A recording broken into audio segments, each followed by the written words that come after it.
Hey, listen to Wrestling Up on FreeFM, ArrowFM, and NPR. As always, I'm Grady, and live on Discord, we got Josh. Hey. Gonna take a look ahead at Elimination Chamber. We got a bunch of other cool stuff to get to as well, but gotta make sure we get through the pay-per-view preview. Let's talk non-Elimination Chamber matches first. We got two of them now, both for championships. Women's Intercontinental Championship first up, Becky Lynch coming in as champion, going up against AJ Lee. Well, this I could see going one of three ways. Either it kind of mirrors AJ Lee's debut, and we get the ultra powerful roll of doom, roll up of doom, which would be a really quick finish. It's a competitive match, and AJ Lee wins, or it's a competitive match and Becky Lynch steals it at the very end, giving us a reason to continue this over to WrestleMania and potentially maybe add some of the other satellites to the championship. Yeah, it's an interesting one. I think with 4 matches on the card, that's what it is when we record. I don't know if they'll throw one away on a 10-second match. So for me, I'm going to put that as the least likely opportunity. And it's just going to be down to who does pick up the championship. What I thought was going to happen is I thought we were going to get that fatal 4-way here with Maxine Dupree and Natalia, or Natty, also included, and then have the singles match at WrestleMania, is where I thought it was going to go.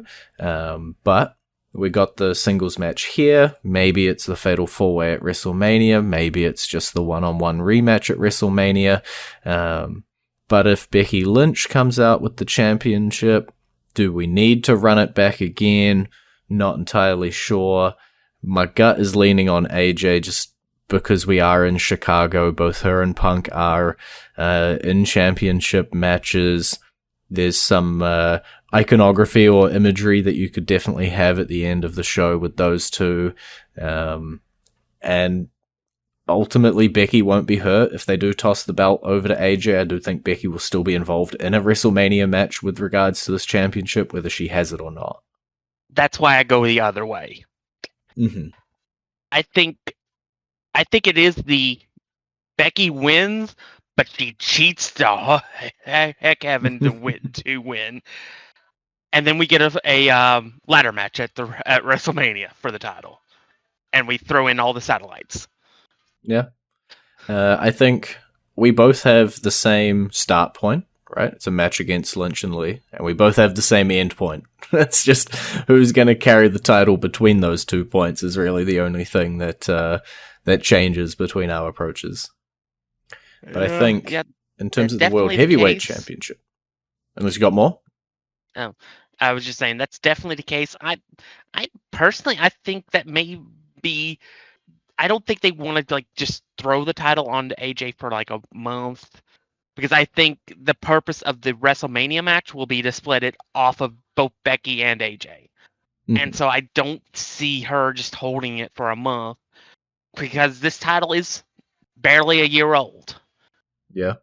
That's not a good idea. So I think that's why I think Becky retains, does it dirty, and then loses it in the ladder match at WrestleMania, probably to Natalia Neidhart. That is fair. What I was going to say is I was going to connect us into that World Heavyweight Championship match, CM Punk walking in as champion, going up against Finn Balor. A lot more on the line than just a championship. Roman Reigns has selected this championship as his decision from winning the Royal Rumble. And when Roman Reigns is involved, you know that's going to be the main event of night 2 with WrestleMania. And so CM Punk is putting his WrestleMania main event on the line to give Finn Balor a shot at the title. This would be hilarious if Finn won. It'd be absolutely hilarious. Would kind of give us back the moment from where he won the title in the first place, the undisputed title reign. which I can't believe was 8 years ago at this point. The fact that he went through Roman on his way to that match. A much different Roman than now. But there is absolutely no Dolph Ziggler universe in which he wins this title here. This is, it's going to be Punk will win, and then Monday night is when we finally get Finn kicked out of the group. Yeah, he's rising those tensions for sure. Yeah, he's playing he's doing his old theme again, and it's permanently back. We're seeing him spar with Dominic as well verbally, and having Punk tell him he's better than the group. He doesn't need the group. They're weighing him down, and him seemingly doing everything that Damian Priest did when he was World Heavyweight Champion prior to Finn Balor attacking and taking him out of the group. Except he didn't hold a title. Yeah. I see two options for the end of this match, and both of them are Finn Balor losing. Finn has said, obviously, he wants to go it alone, as you said, very similar to what Damian Priest was telling the Judgment Day towards the end. And so you've got option A. They don't go along with it.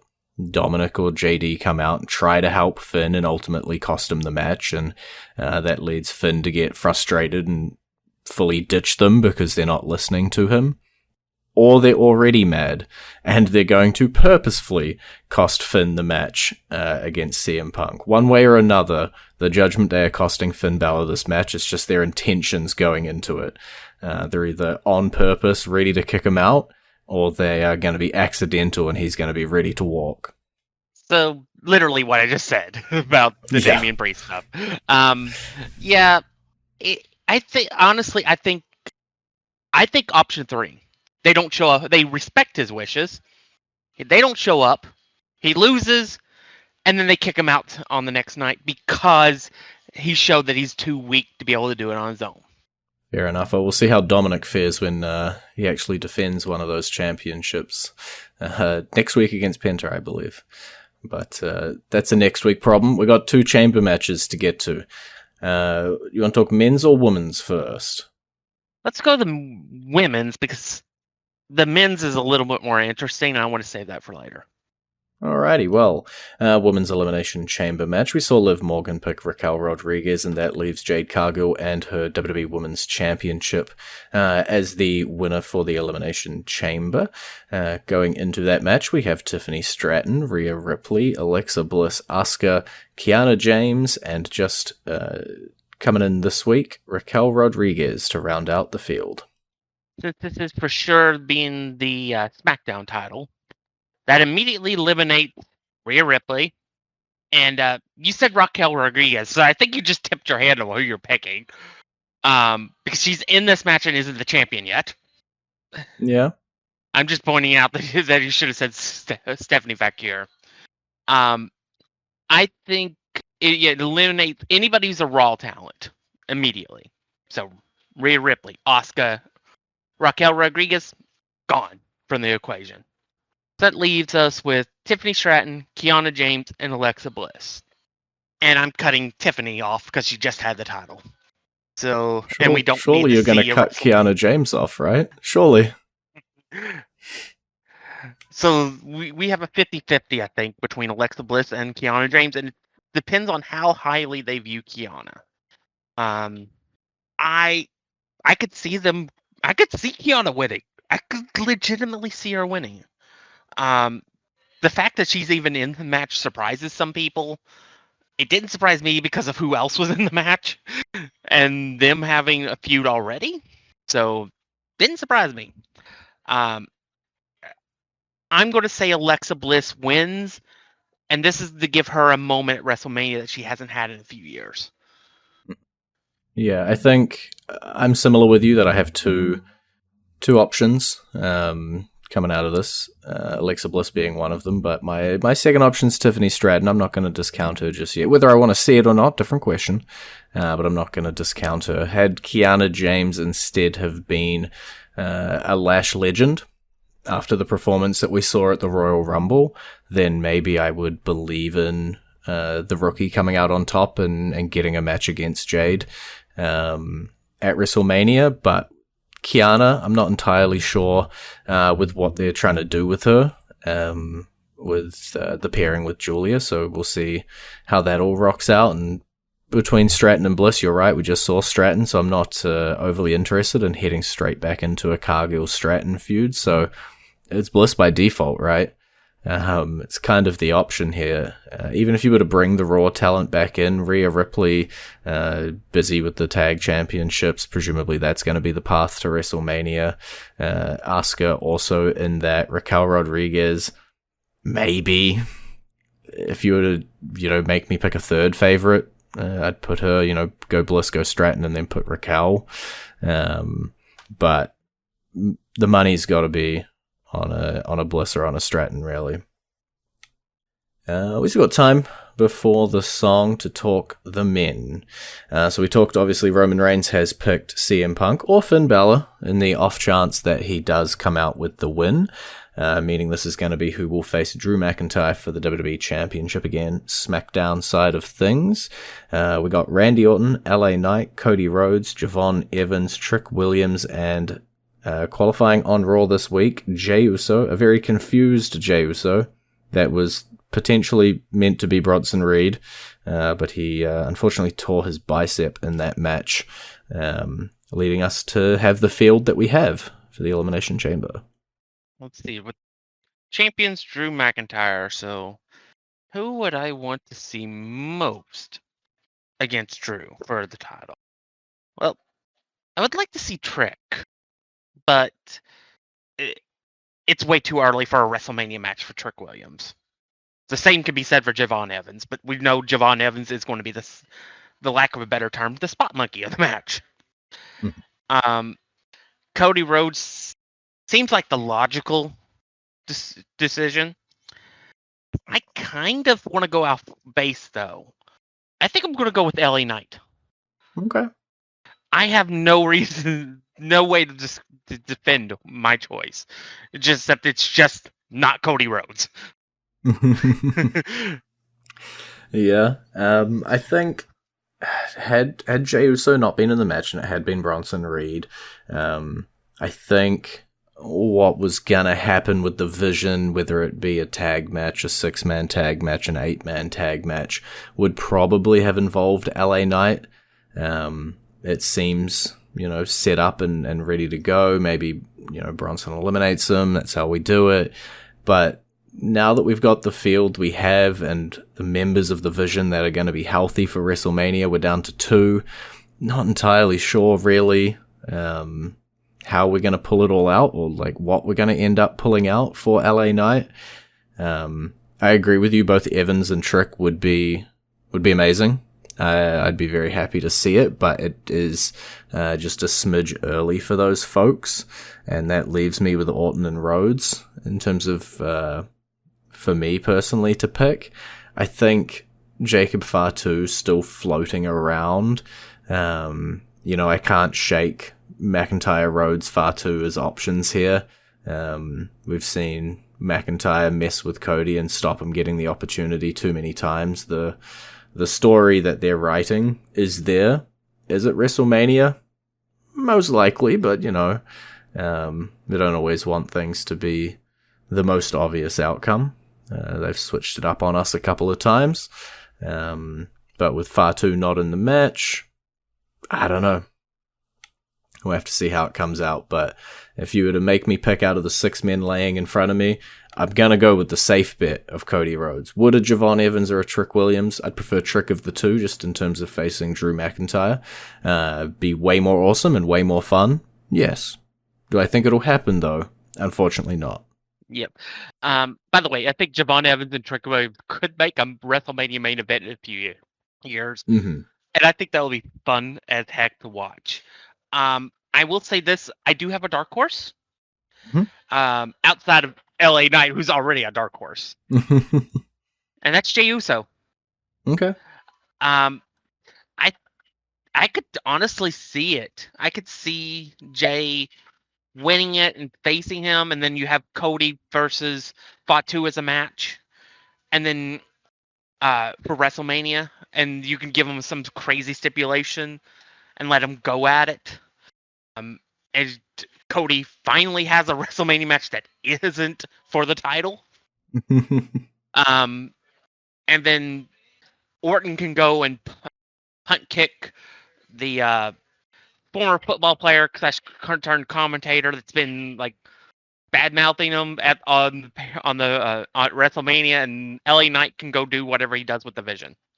Yeah, that is fair. We'll see how it all shakes out, but it is time to go into our entrance theme this week. We'd normally play the Elimination Chamber theme, but we couldn't make it radio safe enough, so instead we're going to go with Chicago's own CM Punk's theme, playing for you now.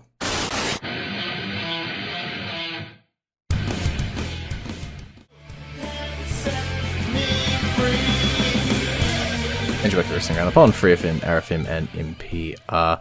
I'm Grady, he's Josh, and I just want to jump to NXT. When we record, it's literally NXT goes off the air, bang, we hit record. And sometimes there's good stuff to talk about, sometimes there's not a lot. There was a lot today on NXT. We got new NXT Tag Champions, the Vanity Project, coming over from Evolve, now holding 3 championships, with their leader also having the Evolve Championship.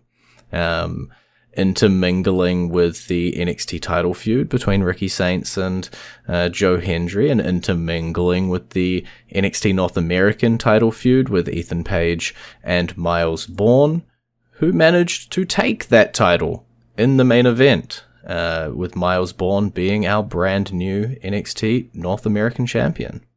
It was roughly about time for Page to lose. And honestly, I don't think Miles Bourne is a bad choice.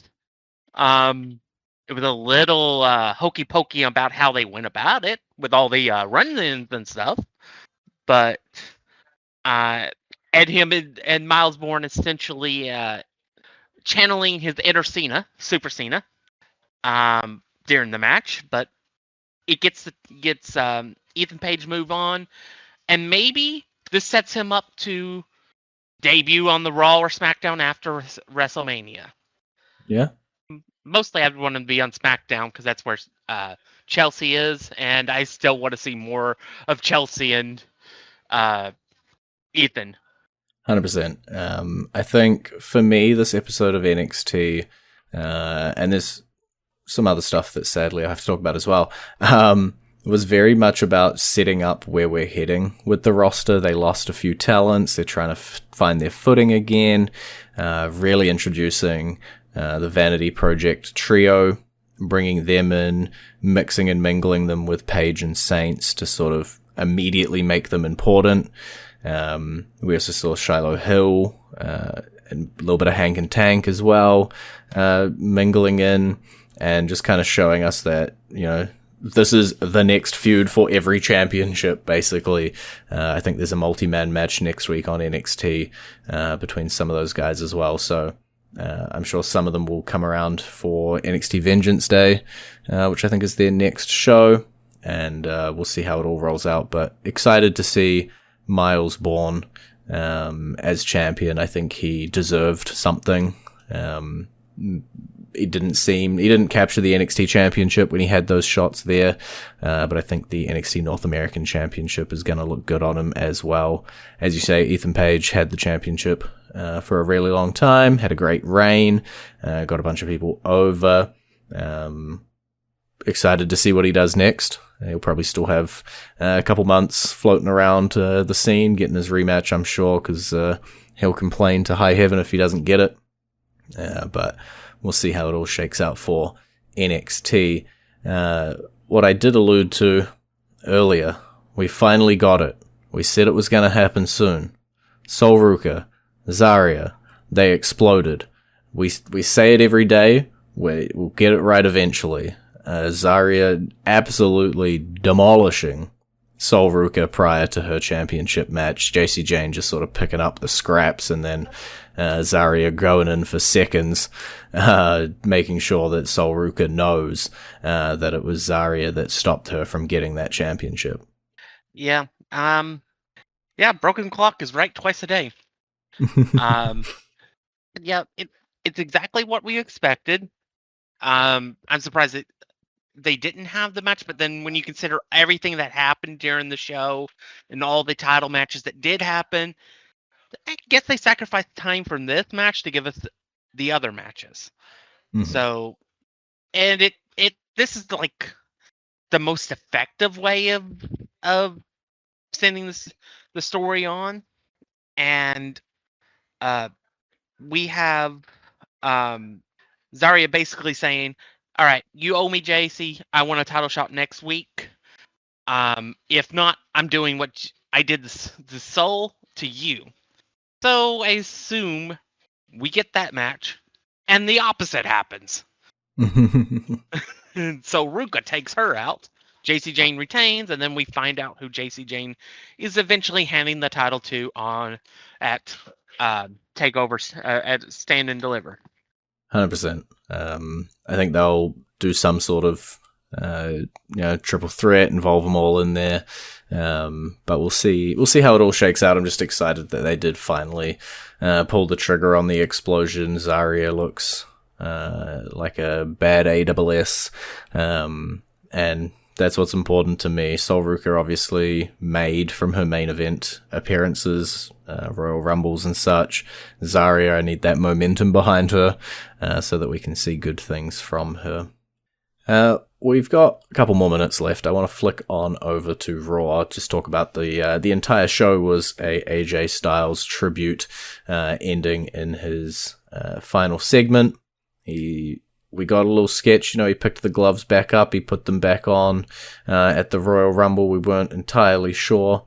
He explains why he wanted to bring them to his home state and do it there. Leaves the jacket, leaves the gloves, gets told he's in the Hall of Fame, and then gets to hug Frankie Kazarian, Abyss, the Good Brothers, and a bunch of other special guests as well. And overall, basically just has his little retirement ceremony to cap off of Raw. Yeah, I know this is about AJ, but I wanted to point out that they're basically using the Undertaker to announce the Hall of Famers in a way that makes sense when you consider an Undertaker is the mortician and takes their bodies to the final resting places. He's basically taking people's careers to their final resting place of the Hall of Fame. Yeah, I can see it. It is an interesting role for the man. He pulls it off. People start figuring it out when The Undertaker comes out. I was a little scared. He was about to say we're going to run it back at WrestleMania. Don't want to see it. But it was a wholesome little announcement instead. Yeah, and he did the same thing with Stephanie too earlier. But yeah, AJ Styles is one of the elites to have ever done it. He had 10 years in WWE, 8 years in TNA, an unquestioned, unrivaled career. He put TNA on the map.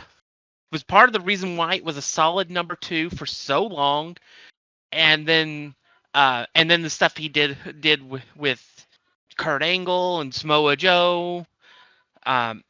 It's it is sad to see him retire, but I'm glad he was able to retire while still being able to do it, not be unfortunately broken down to the point where he couldn't do it anymore. Referencing The Undertaker on that one. Yeah, it was a lovely moment for sure. And for someone who, he did his last match with Gunther, and I guess the match at the Rumble was more about Gunther than it was about saying goodbye to AJ. And so it was cool for him to get this back in his home state and have that sort of moment to say goodbye to everyone. And so, yeah, it was a lovely little, capstone to the end of it. It's crazy to think 10 years in the WWE is insane. When, I remember him first coming in, we were like, is he going to finally jump to WWE? Oh my God. And now he's basically part of the furniture. It is one of those situations where it's like AJ he's earned it. He's also, I think, the third person in the history of the company to be inducted while still being part of the active roster, even if he technically retired beforehand. He's still part of the roster. So yeah, it'll be cool to see him go in as a part of the festivities this year for sure. Even if he's long overdue a TNA one. Sort that out. But we are completely out of time this week. It has been great talking to you. maybe. You can visit our Facebook page, facebook.com/wrestling RND Upper, Twitter page, twitter.com/wrestling RND Upper, our YouTube page, youtube.com/wrestling RND Up. And we will catch you next week.